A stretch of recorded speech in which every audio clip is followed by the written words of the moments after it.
Weekend, treasure weekend mga ka-TH.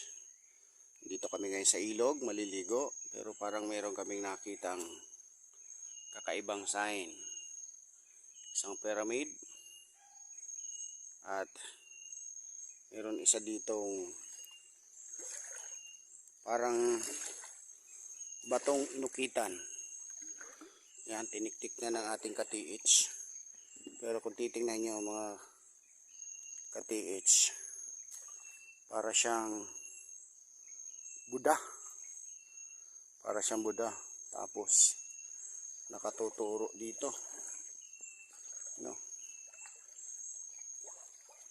Kung makikita nyo, meron ditong isang marker. Legit marker. Tapos parang tablet. Parang box. Tapos ito yung kanyang marker. No. Tapos kitang-kita mo doon, merong legit na wool. Andito lang, somewhere dito lang. Tapos ito yung karugtong, oh. Isa pang wool. Oh. Tapos may arrow. Ano? Comment naman kayo mga ka-TH kung saan ang direksyon. Pwede kayo mag-comment. Ayos!